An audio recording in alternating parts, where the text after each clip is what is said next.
In Chief Okafor's mansion glittered with Christmas lights. The letter lay unopened on the table when Chief Okafor clutched his chest and died. His 3 sons, Emeka, Chinedu, and Obi, staring in shock. Minutes later, Emeka, the eldest son, tore it open with shaking hands, then went silent. Maid, Mamayo, inherited everything, he whispered. In that moment, the Christmas gathering shattered. The family turned, not to grieve, but to fight. The Okafor mansion in Ikoyi was a museum of wealth, all marble and mahogany. The towering Christmas tree, imported and sparkling, did little to warm the cold air of expectation. The 3 sons sat like executives waiting for a quarterly report, not a family gathering. Emeka, the eldest, the corporate lawyer, precise and cold, he had already mentally calculated his portion of the Lagos land holdings. Chinedu, the middle, the flashy socialite, loud jewelry and a permanent look of entitlement. He expected the liquid assets and the foreign accounts. Obi, the youngest, the detached artist, scrolling on his phone, assuming his superior education guaranteed him a major trust fund. Chief Okafor stared at their impatient faces. Emeka, he began, his voice brittle. Your firm handles billion-naira transactions. Yet when I had that serious fever last year, you sent your junior intern with a bottle of brandy. Did you truly believe money could substitute for a son's presence? Papa, the Owerri acquisition was at a critical stage. Business is demanding, Emeka explained, his tone defensive. Chinedu, your luxury car dealership consumes your whole life. When your mother was dying, you were abroad sourcing new stock. Tell me, did that new model car offer you comfort, or did it pray for your mother's soul? Chinedu offered a strained, nervous laugh. Papa, I sent text. I prayed from Dubai. Delegation is key to success. And Obi, the chief side, your abstract art is your vision. You see shadows and depth on canvas, but you cannot see the profound loneliness in the eyes of the man who paid for your entire education. The chief's gaze finally softened, settling on Mamayo, Ngozi Agaba, who was softly straightening the dining room chairs. 63, she carried the quiet dignity of a woman whose work was her prayer.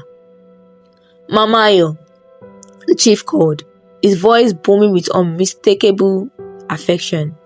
Come here, my trusted companion. Stand before them.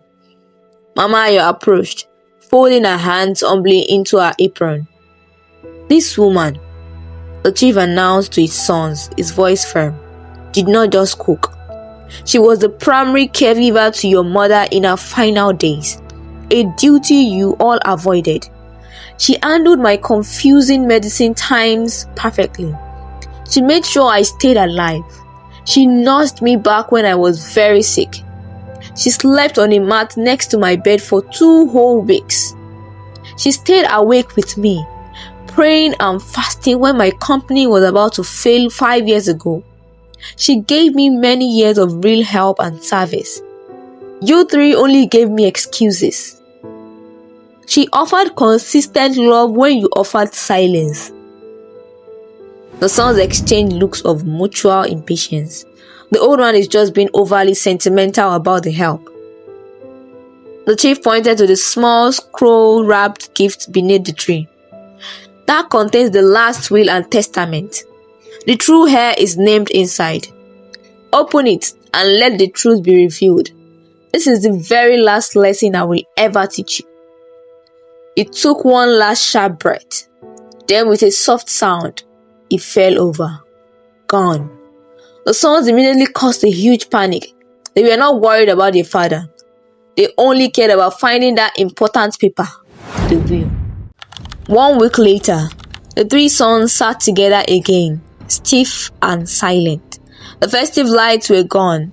The house felt empty. In the quiet living room, the family lawyer, Mr. Akintola, laid a brown envelope on the table. This was the official reading of the will. He put on his glasses and began. His voice was steady, smooth, almost too calm. The sons tried to look respectful, but their eyes were hungry. They were waiting to hear big numbers. He started with the first small gift. For the oldest son, Emeka Okafor. To my oldest son, Emeka Okafor. You always cared more about business and deals than about your family. So I give you my grandfather's old gold pocket watch. I hope it reminds you that when you waste your time being greedy, you can never get that time back. For the middle son, Chinedu Okafor. To my son, Chinedu, who loved showing off his expensive things more than finding real joy, I give him the key to my empty old wine room. I hope he learns that the best treasures are not kept locked away. They are shared from a loving heart. For the youngest son, Obi Okafor. To my son, Obi, who thought our simple family life was not good enough for his proud heart, I give him a framed copy of his first crayon drawing. It shows our family, all together and happy. I hope it reminds him of the good things he chose to ignore. Emeka jumped to his feet. His chair scraped the floor. "This is not a will," he shouted. "This is an insult. Where is the real money? Read about the cars and the property." But Mr. Akintola didn't even flinch. His hands stayed flat on the envelope. His voice remained calm as he turned to the final page and lifted his eyes. "Now," he said, "I will read the last, most important part of Chief Okafor's will, the part that names who inherited everything. To the one who truly helped me, the one who was always loyal, the one who gave selfless love at the end of my life. She cooked, she cleaned, she nursed me. She prayed in this house for 22 years. She treated me with respect. That is more than my own sons ever did. I give my whole estate, the Okafor companies, the big Ikoyi house, all the property, all the cash, and all the businesses to Mama Ayo Ngozi Agaba. She is the real person to receive my spirit and my money. This will is very strong. It is fully protected by law, so no one can fight it for no good reason." The room went dead silent. A silence so heavy it almost rang in their ears. Mama Ayo dropped into a chair. Her legs could not hold her. She could not believe how deeply the chief had trusted her. The sons were frozen.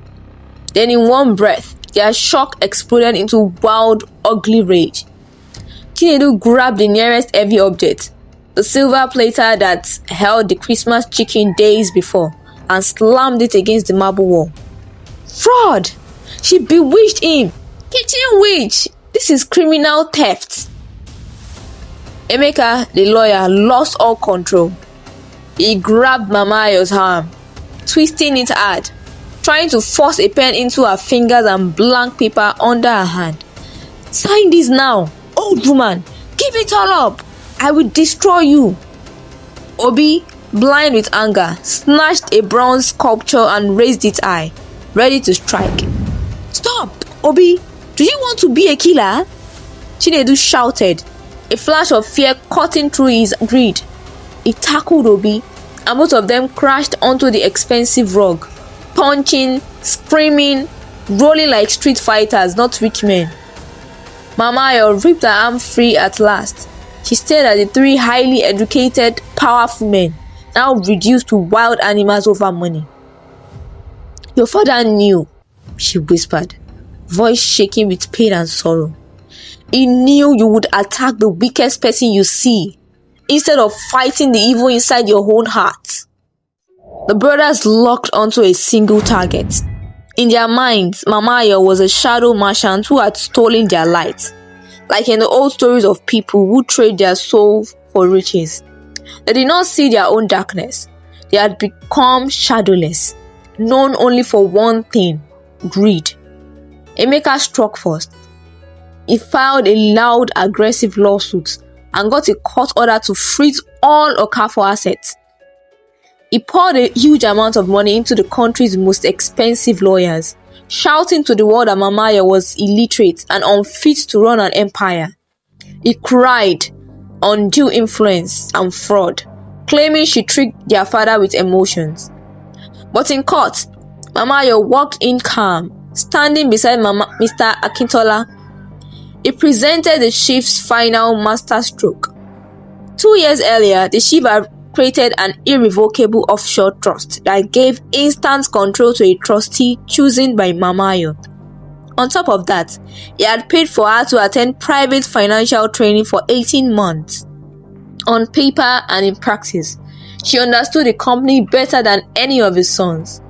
Emeka's case was dismissed with prejudice. The shame plus the heavy legal bills crushed his law firm overnight. Defeated in court, Chinedu turned to the only battlefield he knew: public image. He went after her community and her faith. He stormed into the local market, where she bought food and shared laughs and screamed, "Don't buy from her! She stole our father's life. See, she is a shadow merchant. Our money is cursed." At St. Michael's Church, during the main service, he staged a wild scene, throwing himself at the altar and crying, "The witch's money is choking me! Confess your Dibia powers!" Fear spread fast. People pulled away from Mamayo. Whispers became walls. She was pushed out of the very community that once loved her. The weight of shame and gossip made her feel the inheritance was a curse, not a blessing. She even thought about giving it all away, just to breathe again. Obi, broke and bitter, chose the darkest road. He traveled to Badagry to meet a feared Dibia, known for money curses and spiritual transfer. Obi paid everything he had left, plus the chief's gold chain, for a cause to make Mamayo go mad and sell everything for nothing. The curse was cast, but it hit a shield. The chief had covered the estate in prayer, and Mamayo's clean heart was strong. She only felt a brief, strange cold. Then the curse bounced back, stronger. That same week, regulators seized Emeka's failing law firm. Obi's beloved art studio deed was exposed as forged, and he was kicked out. A spiritual attack did not touch Mamayo's character or destiny. It burned away that what little shadow the brothers still had: their status, their names, their last bit of honor. They tried to steal her light, but only managed to destroy their own. The schemes failed. The sons were ruined, and Mamayo, though protected, was tired in her spirit. Hoping to escape the poison of gossip, she traveled back to her ancestral village to see the family matriarch, Iyagba, a woman known for deep old wisdom. "Iyagba," Mamayo cried, tears running freely, "I have the house and the fortune, but everyone calls me a witch. My peace is gone." Iyagba pulled her into a gentle hug. "My daughter, she said softly. "Those who shout the loudest against you are the ones with no shadow left. They are empty men. Remember the proverb, he who serves others also serves himself. Your shadow is the goodness you leave behind. Do not throw away this blessing. Use the wealth to heal your name and bless the people. Let this money preach the chief's last lesson." Chinedu, the middle son, watched his world crash. His brothers had fallen. His own car dealership finally went bankrupt, with nothing left to hide behind. His heart cracked open. He found Mamayo at the old Okafor warehouse, checking stock with a clipboard in her hand. Right there on the dusty floor, he dropped to his knees. "Mamayo, I am so sorry," he said, sobbing. "I am sorry for the evil, the insults, the attack, all of it. My father was right. I am empty. I chose quick gold over his love and my own soul. Please, forgive me." Mamayo helped him rise. In his eyes, she saw real pain, real change. "I forgive you, my son," she said gently. "Your father believed there was still some good in you. I will give you a chance to earn your inheritance. Come and walk with me. You will run the car dealership under my new foundation. But this time, you will work for service and for truth. You must earn every naira with humility and clean hands." Emeka and Obi turned their backs on this offer. Chained by pride, they kept fighting life alone, angry, lonely, and sinking, trapped by the very choices they refused to change. It was Christmas Eve again, 3 years after the sheep died. The old Okafor mansion had changed completely. No more silent, cold wealth. It was now the beating heart of the sheep's legacy foundation. Mama Ayo, now the spiritual mother of the place, had fully grown into her calling. She turned the fortune into a weapon for good, not greed. Her years of quiet service were now multiplied through money. She turned the huge empty Lekki land into Mama Ayo's Market Angels, a powerful women's cooperative. Thousands of struggling market women in Lagos now had interest-free microloans, secure stores, and real business training. Women like her, who once served in the shadows, now stood tall as leaders in their homes and communities. She sent mobile clinics into poor areas and funded a big scholarship program for children of low-income workers across Lagos. Ambulances, school fees, medicine, uniforms. The chief's money now moved like living water. Chinedu, humbled and steady, ran the car dealership with clean hands, fair prices, honest deals, local jobs. He had rebuilt his wealth the hard way, through service and truth. His shadow was growing back. Emeka and Obi were not there, still angry, still blaming the world, still exiled by their own choices. On this Christmas Eve, Mama Ayo and Chinedu hosted a simple warm party at the mansion. No gold plates, just food, music, laughter. Scholarship kids played in the courtyard. Market Angels women shared testimonies, their eyes shining. The real miracle was clear. Mama Ayo's name was healed. Her presence was honored. Her shadow was full and bright. A life now measured by how many people she lifted. My warriors, hear this. Wealth without humanity is a curse. It is a beautiful cage for an empty soul. The Okafor fortune was never meant to reward bloodline alone. It was meant to reward character. The real inheritance is not houses and bank accounts. It is the love, respect, and prayers you earn through humility, loyalty, and selfless service. Those who live only for themselves die surrounded by things, but empty of meaning. But the one who serves with a pure heart, their light never dies. It burns on in every life they touched. And in this story, the brightest light of all is Mama Ayo's. Warriors, listen. In this tale, some used money to destroy, and one woman used money to heal. Be honest now. Do you think you are more like the three brothers, or like Mama Ayo? Comment, brothers, if you see any of their greed in you. Comment, Mama Ayo, if you are choosing service over selfishness. And explain your choice. Let's talk in the comments. Warriors, thank you for watching. If this story moved you, hit like and subscribe so you don't miss next week's action-packed tale of African wisdom and wealth.